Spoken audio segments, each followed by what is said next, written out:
Muy bien. A continuación va a exponer el siguiente tema, el que conduce este programa, César Suaña Centeno.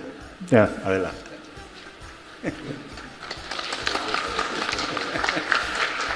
Bien, en estos momentos siempre hay estas situaciones, miren. César se le ha encargado en este congreso esta responsabilidad de ser moderador y se tiene que tener una amplia experiencia para conducir no solamente eventos festivos, literarios, ¿no?, sino académicos como es este, y tiene mucha responsabilidad que conocer no solamente la temática, sino también todo el programa que se desarrolla, y hay que agregarle también otros comentarios que en este caso se deben realizar. Entonces, bueno, ahora le toca pues a César precisamente exponer, entonces me obliga pues a presentarlo, ¿no?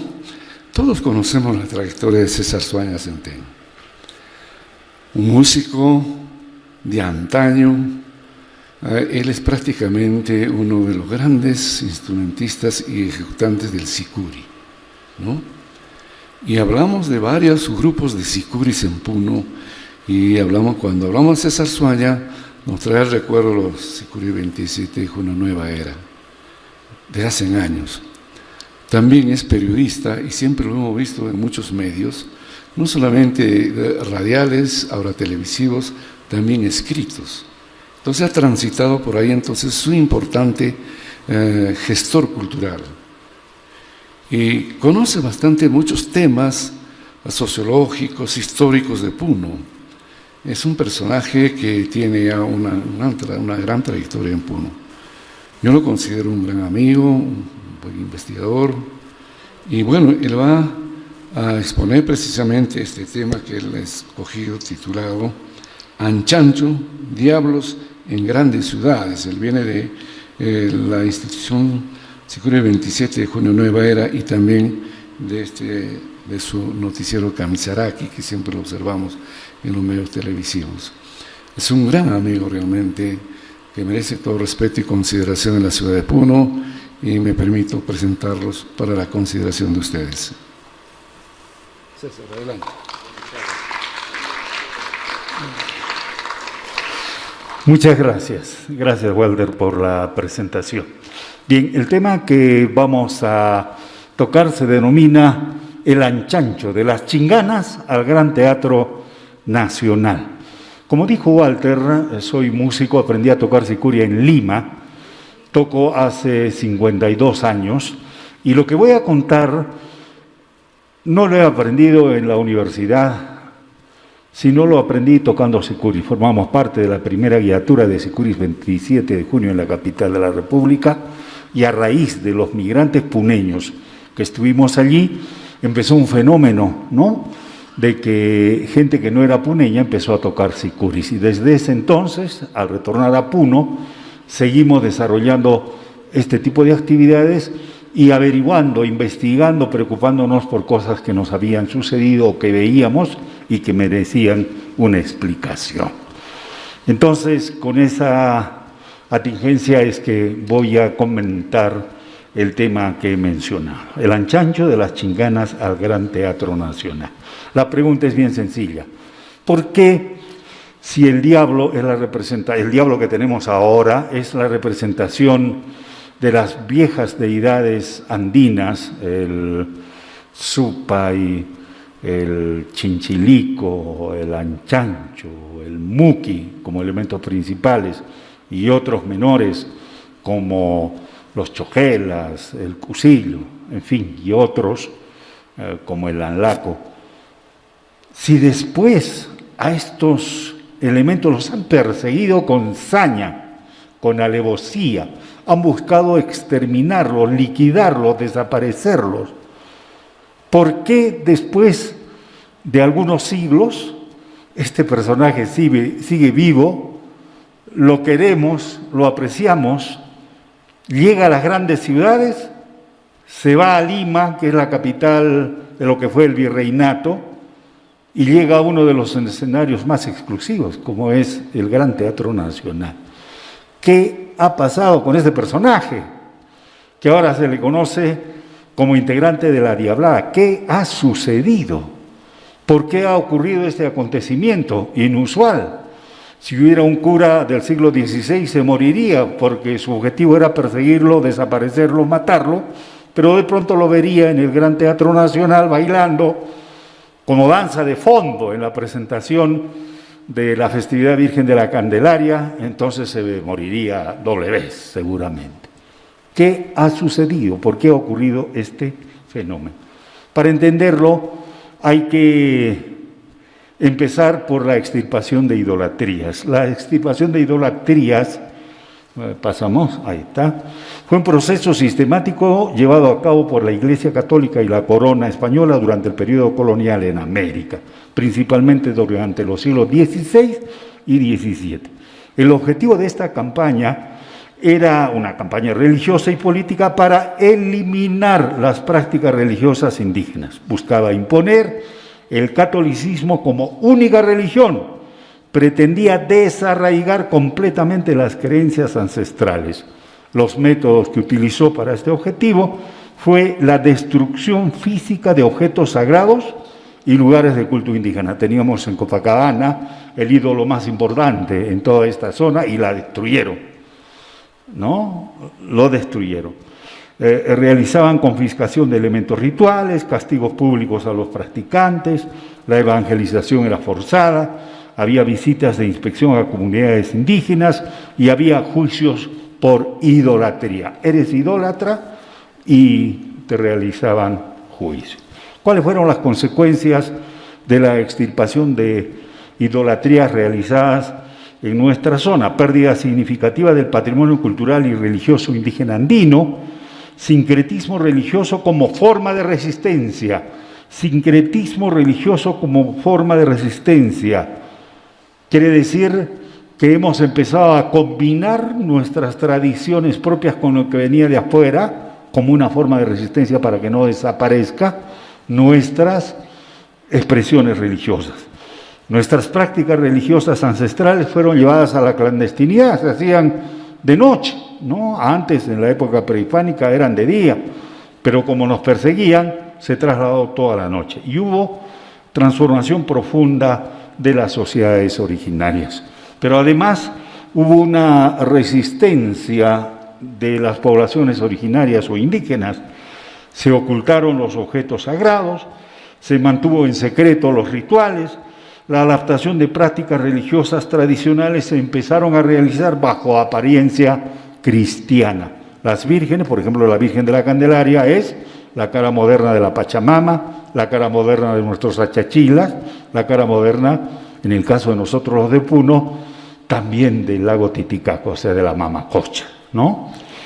Y se desarrolló, por supuesto, el sincretismo religioso, esta combinación a través del cual supervivían nuestras tradiciones. La extirpación de idolatrías fue particularmente intensa en el virreinato del Perú, donde las culturas originarias tenían estructuras religiosas muy arraigadas. Un segundo momento de riesgo brutal contra nuestras tradiciones andinas fue la derrota de la rebelión de Túpac Amaru, Diego Cristóbal Túpac Amaru y Túpac Katari. La revolución de Túpac Amaru ocurrió entre 1780 y 1781, se desarrolló principalmente en Cusco, Puno, Arequipa y Alto Perú. En esta guerra de liberación, como han manifestado los historiadores, han muerto aproximadamente 100.000 personas. Es una barbaridad, es una cantidad de gente impresionante. Israel está llevando un bombardeo constante contra la población palestina en Gaza. En un año y un mes han matado cerca a 50.000 personas, pero lo han matado utilizando misiles, aviones, bombas de fósforo, etcétera, etcétera. ¿Se imaginan el año 1780 y 1781 morir 100.000 personas en nuestra zona? Fue una hecatombe, obviamente. Las consecuencias inmediatas de esa revolución, además de la ejecución pública de los líderes y sus familias, descuartizamiento como mensaje ejemplificador, represión masiva contra la población indígena, destrucción de comunidades enteras, confiscación de bienes y tierras. Hubo la prohibición del uso de vestimenta tradicional inca, se prohibió la lectura de los comentarios reales de Garcilaso de la Vega, se prohibió el uso de símbolos incaicos y andinos, se prohibió que se entregara títulos nobiliarios a la población indígena, se prohibieron manifestaciones culturales andinas. El impacto cultural, el siguiente por favor, el impacto cultural fue también brutal porque hubo prohibición del idioma quechua y aymara y su uso en espacios públicos, supresión de manifestaciones artísticas tradicionales, pérdida de tradiciones ancestrales y destrucción de símbolos culturales, intensificación de la evangelización. Las consecuencias económicas, reorganización del sistema de tributos, fortalecimiento del sistema de haciendas, empobrecimiento de comunidades y mayor explotación laboral. En la parte administrativa se creó el Virreinato del Río de la Plata. El impacto demográfico en ese momento fue la disminución significativa de la población indígena, reorganización de comunidades, desplazamiento forzado, inmigración hacia zonas urbanas y dispersión de grupos étnicos. Muy bien, hasta ahí todo era persecución, persecución y persecución. ¿Cuándo empiezan a cambiar las cosas? Empieza a cambiar en 1952, cuando se produce la Revolución Boliviana en esa época. Los trabajadores, a través de los mineros y otras entidades, casi toman el poder. El poder lo entregaron al MNR, al Movimiento Revolucionario Nacionalista, que produjo transformaciones fundamentales en Bolivia. Las reformas inmediatas fueron el sufragio universal. Hasta ese momento no había el derecho al voto para los indígenas ni para los analfabetos. Era casi similar, el analfabeto era indígena. Y empezó a haber participación femenina, eliminación de requisitos de propiedad, mayor participación política popular. Hubo una profunda reforma agraria en 1953, abolición del latifundio, distribución de tierras, eliminación del pongaje, creación de sindicatos campesinos, transformación de las relaciones sociales. Se nacionalizó la minería, que estaba en poder de unos varones del estaño y pasó a formar parte del Estado. Se creó la Comibol, control estatal de recursos minerales, fin del poder de los varones del estaño, reorganización de la producción minera, fortalecimiento del rol estatal. La siguiente, hubo cambios educativos, educación universal y gratuita, alfabetización masiva, educación rural, formación técnica, inclusión de lenguas indígenas en la educación, es decir, el aymara, el quechua principalmente, y otras lenguas originarias de esa zona. Hubo profundas transformaciones sociales, emergencia de nuevos actores sociales, fortalecimiento sindical, mayor participación indígena, urbanización acelerada. Y en el terreno cultural hubo consecuencias, reconocimiento de las poblaciones originarias, cambios en el fortalecimiento de la identidad nacional, nuevas expresiones culturales que se reflejaron en un desarrollo impresionante de lo que hoy nosotros conocemos, los trajes de luces, transformación de valores sociales y hubo mayor pluralismo cultural. Usted dirá que tiene que ver Bolivia y su revolución. Ahora estamos viendo que ha estado Evo Morales en el gobierno boliviano y usted encuentra acá gran cantidad que es hincha, es seguidor, cree en Evo Morales. En estos momentos bastante delicados por lo que atraviesa Bolivia, están pendientes en lo que ocurre. Es más, hasta el gobierno acusa de que tenemos infiltración boliviana y de Evo Morales en este lado. ¿Por qué ocurre eso? Porque estamos cerquita, porque formamos parte prácticamente de una nación que es aymara, que es quechua y que tenemos una historia en común durante casi 5.000 años. Por eso lo que ocurre allá se refleja acá y lo que ocurre acá se refleja allá. Pasamos a la siguiente. Luego nosotros tenemos la revolución o el gobierno militar de Juan Velasco Alvarado. Fue una revolución reformista liderada por Juan Velasco Alvarado, 1968-1975, en el Perú que tuvo profundas consecuencias. Hubo una reforma agraria muy intensa a partir de 1969, expropiación de haciendas, creación de cooperativas agrarias, eliminación del sistema gamonal, distribución de tierras, fin del latifundio tradicional. Luego hubieron reformas económicas, nacionalización de las industrias claves en el país, control estatal de recursos naturales, creación de empresas estatales, reforma industrial, control del comercio exterior, planificación económica centralizada. Todo esto hubo en esa época. Hubo cambios sociales, reconocimiento del quechua como idioma oficial, nuevos derechos laborales, participación de trabajadores en empresas, movilización social controlada, cambios en relaciones urbanos-rurales, emergencia de nuevos actores sociales. La siguiente, en reformas educativas, reforma educativa integral, educación bilingüe, ahí recién se empezó a enseñar el quechua, el aymara y otros idiomas en las escuelas, nacionalización de escuelas privadas, nuevo currículum nacional, énfasis en educación técnica y programas de alfabetización. ¿Y cómo se reflejó esto en el terreno cultural? En profundos cambios, revalorización de la cultura andina, promoción del indigenismo, nuevas expresiones artísticas, cambios en medios de comunicación, nacionalismo cultural, recuperación de símbolos históricos como el de Túpac Amaru. El gobierno de Velasco Alvarado utilizó la figura de Túpac Amaru.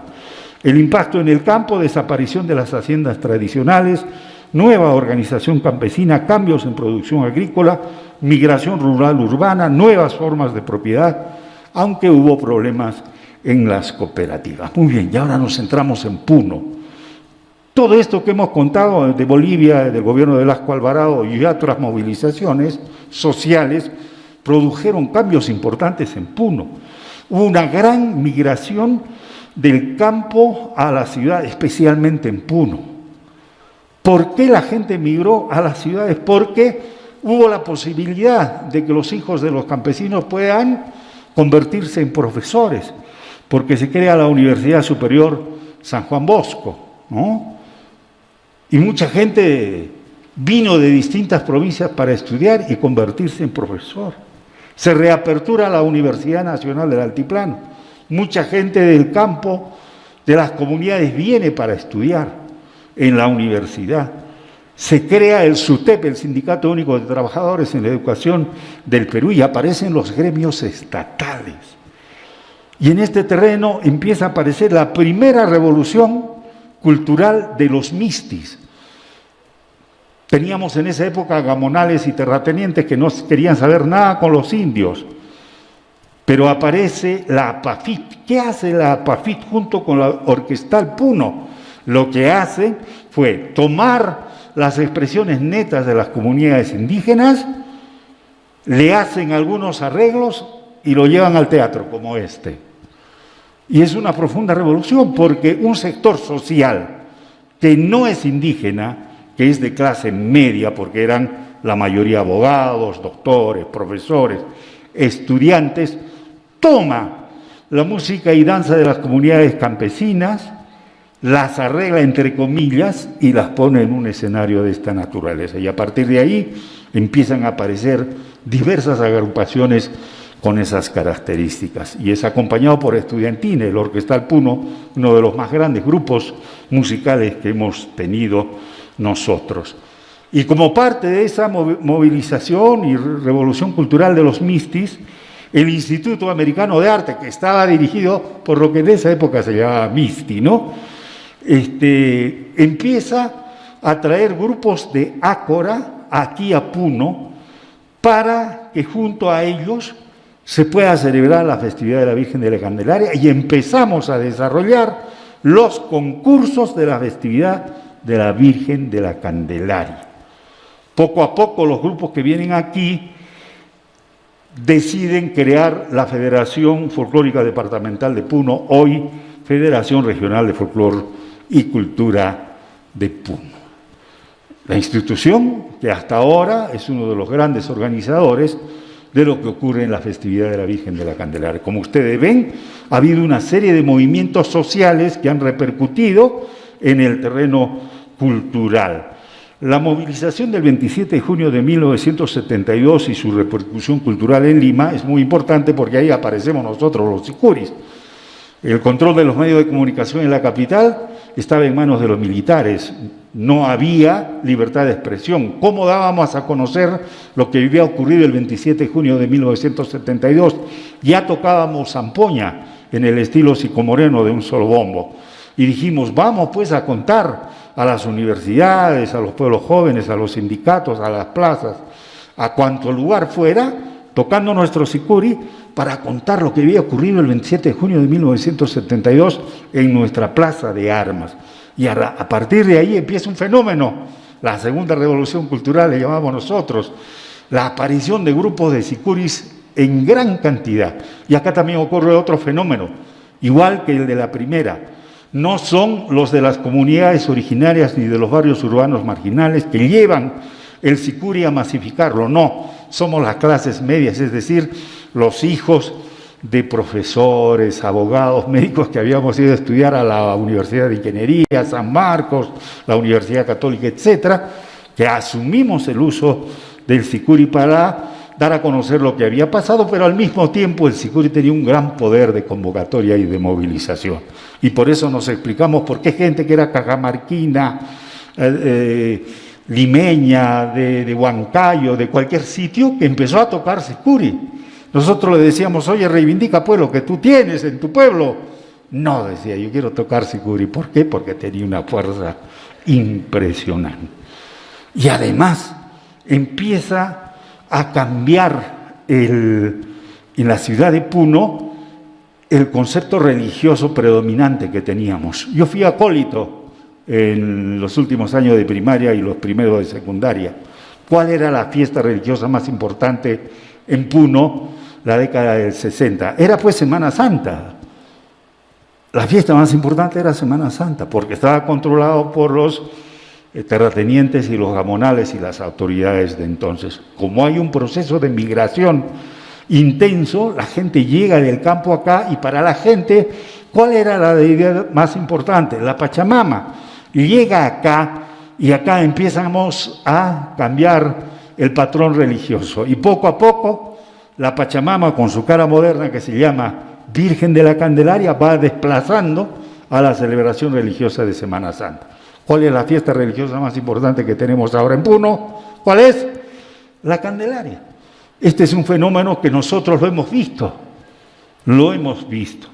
Y finalmente, en este terreno de los cambios, el Estadio Torres Velón se convierte en una nueva huaca. Esto es lo que explica Juan Palau Verastain. ¿Cómo ofrendas tú tu música? Para la religión católica, la mayor ofrenda que tú haces es ir a misa y después comulgar. Ese es el elemento más importante de ofrenda religiosa en la concepción católica romana. En la concepción andina, ¿cuál es la ofrenda? La ofrenda son tu música y tu danza. Hacerlo en espacios abiertos.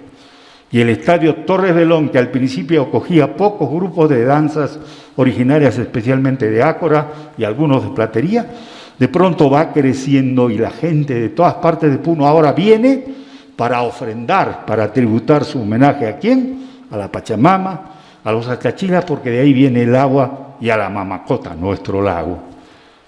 Y entonces el Estadio Torres Velón se convierte pues en una nueva huaca en la concepción tradicional andina. ¿Dónde vivían los anchanchos? Los anchanchos, pasamos. Los anchanchos, ¿quiénes eran? Eran deidades andinas que vivían en los socavones, que vivían en las cuevas, en las cavernas, al interior mina. Esos eran los anchanchos, parte de otras deidades. El anchancho tiene otros nombres como Muqui, Chinchilico, dependiendo del lugar.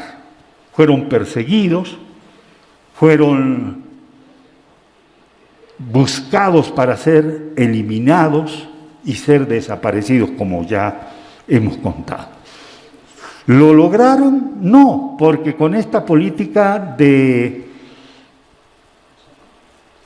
buscar cómo camuflarse dentro de las danzas, dentro de la música, cómo protegerse, hicieron una combinación extraordinaria. Y los primeros que aparecen, los primeros anchanchos que aparecen con forma contemporánea son los diablos que empiezan a bailar en los sicumorenos. Antes, los sicumorenos tenían pues 4 diablitos, 5 diablitos máximo, un caporal, nada más. Poblaciones originarias o de sectores marginales. Vestirse de diablo, ponerse una máscara es convertirte en otra cosa.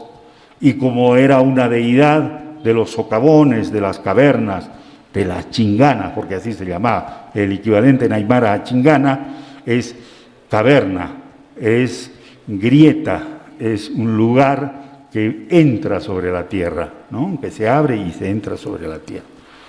Entonces, estos diablos bailan con música de sicuris. Perfecto. Pero ¿qué ocurre?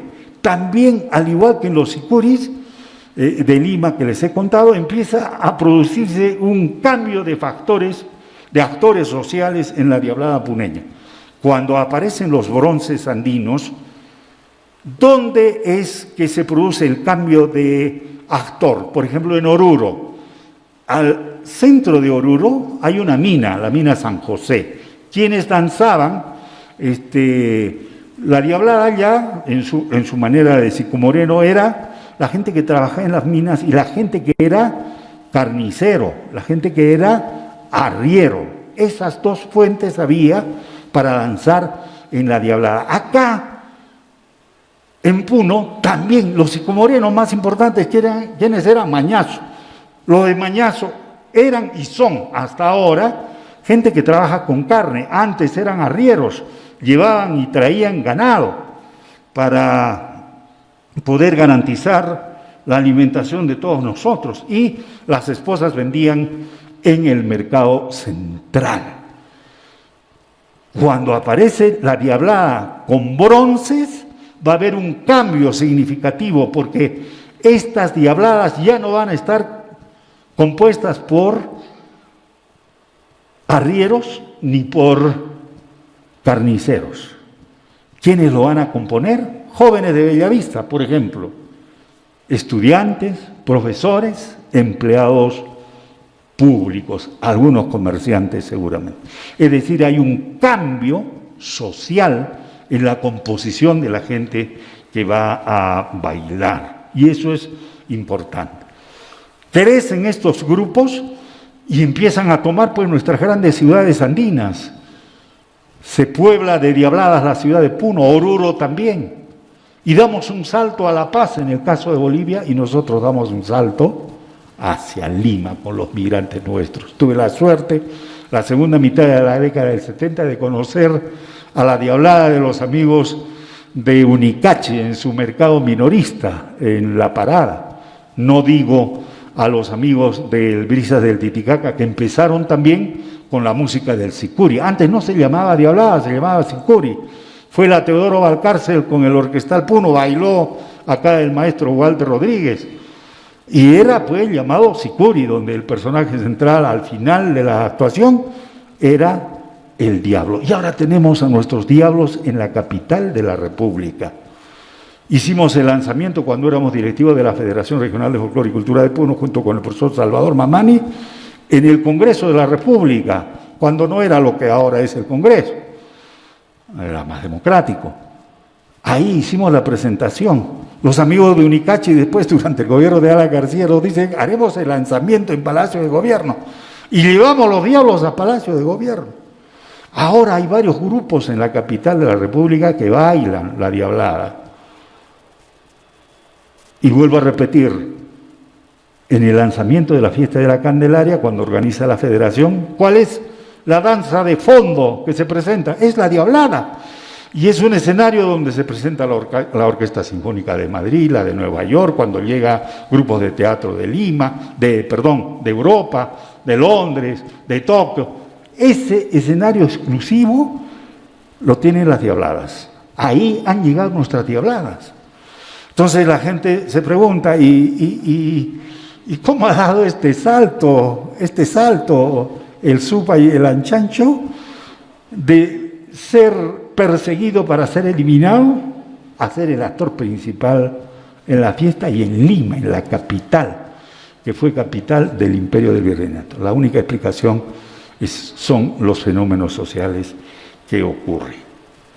Pero además hay otro fenómeno. Acá está el capitán de la Policía Nacional del Perú. Tiene su diablada. Es la diablada de la Policía Nacional. Claro, con algunos amigos. Pero hay una diablada del ejército peruano, Centinela del Altiplano. El Estado peruano dice que tenemos además entidades tutelares, el ejército, la policía.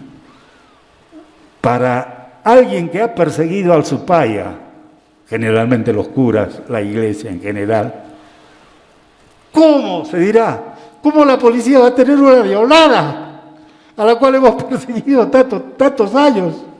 El ejército dirá lo mismo, hemos perseguido nosotros en el pasado a quienes celebraban al Supa y Supaya, al Anchancho, al Chinchilico, al Muque, y ahora en el ejército tenemos diablos que bailan.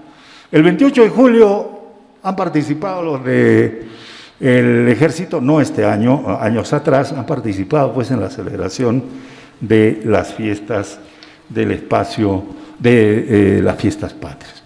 Entonces hemos tenido un movimiento histórico de resistencia, esto hay que decirlo, de nuestras deidades andinas. Ahora el diablo en Lima es visto con asco, con horror, con miedo, con terror. No, cuando pasan los diablos aplauden. Qué bonito, los esperamos con expectativa para cerrar los espectáculos. Los niños, ¿no? Tengo familiares allá, los niños cuando bailan la diablada los siguen, los aprecian, bailan igual que ellos, miran los videos de Bellavista, de la policía, del resto de nuestras diabladas, o sea, les gusta. Y la única conclusión que aquí vamos a sacar para cerrar esta exposición es: ¿qué ha sucedido para que el diablo, vuelvo a repetir, perseguido, humillado, masacrado, destrozado, siga vivito y coleando ahora en Lima y en el Gran Teatro Nacional? La única explicación son estos cambios sociales de emergencia de los puneños.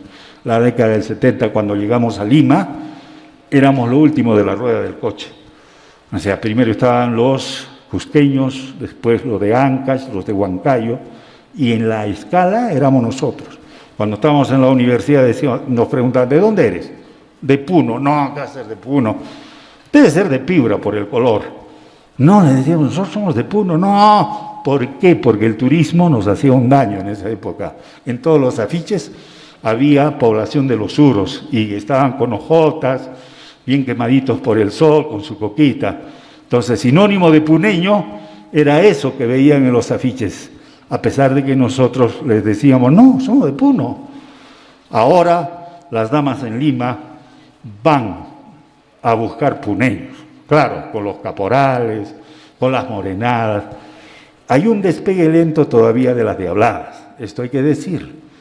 Será motivo este congreso para fortalecer la diablada de Bellavista, seguramente con cada uno de los bloques que tiene, va a afianzar su presencia en la capital de la República.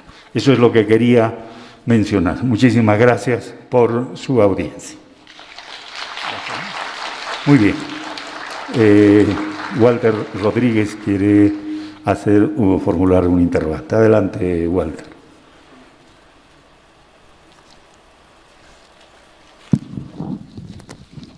César, gracias.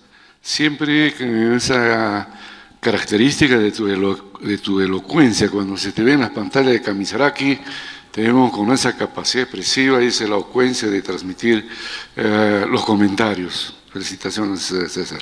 Bueno, tú has realizado un tránsito desde la perspectiva y el análisis de los cambios sociales, que tiene que ver necesariamente también con los cambios culturales.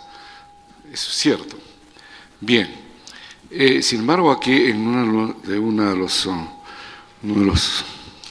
la parte final de uno de tus textos, hace referencia, lo voy a leer, digamos, un tránsito de la Semana Santa a la Candelaria, que es un cambio de paradigmas.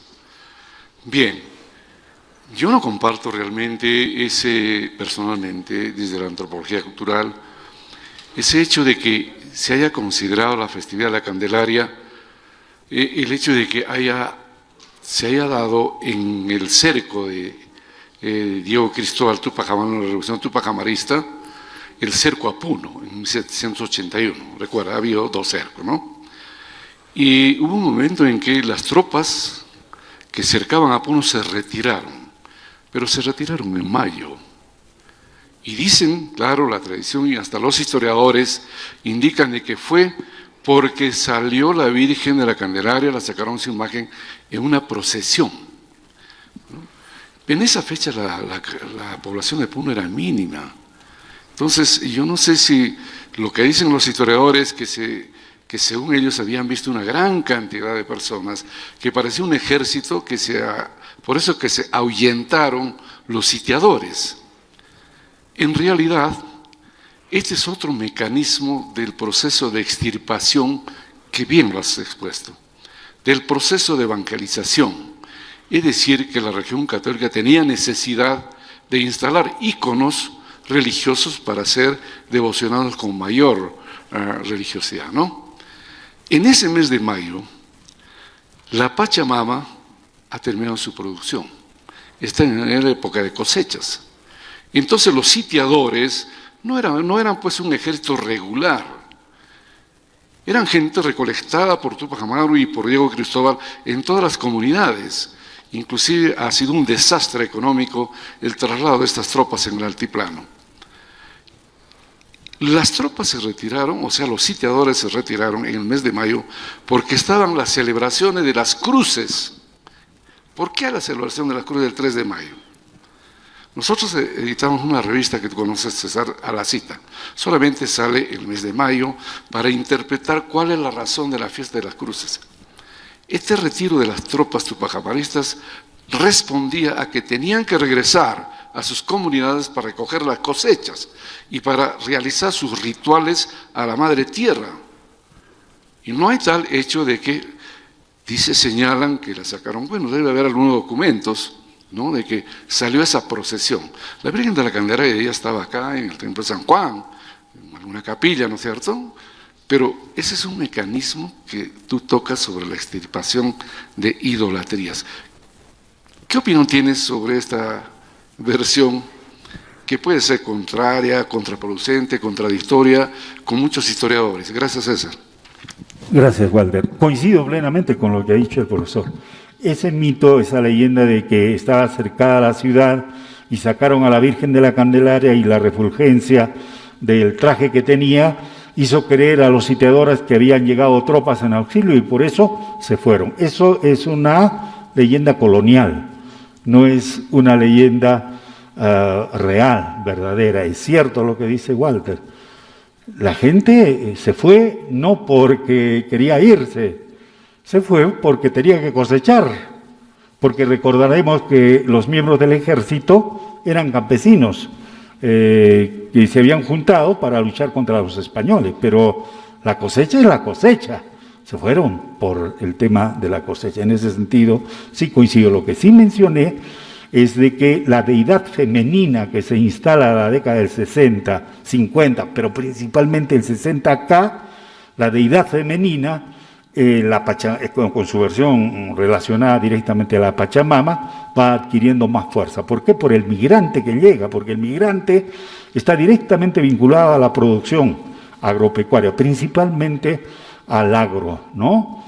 Y entonces el dios que tenía esa persona que viene de adentro, la Pachamama es una deidad femenina. Por eso cuando llega acá y asume que la Candelaria es efectivamente su cara moderna de la Pachamama, entonces este migrante va haciéndola grande, enormemente grande, ¿no? Valga la redundancia. Y por eso cambia de un patrón, de un sector social que tenía como la fiesta más principal de Puno a Semana Santa, a la fiesta de la Candelaria. Y ahora, ¿quién duda? Pues nadie, ¿no? Que es la fiesta religiosa católica y andina más grande. Y hemos acuñado hace muchos años un término que decía, hagamos de la Candelaria la fiesta de todos los peruanos. Pero ahora ya fue la fiesta de todos los peruanos, ¿no? Hasta viene este señor Manolo y se lleva un cuchillo que todos los días le molesta en su casa, dice. ¿Por qué? Porque recibe de nosotros nuestras propias deidades para que les vaya bien. Muchas gracias, Walter. Muy amable, muy gentil. Gracias a ustedes por escuchar.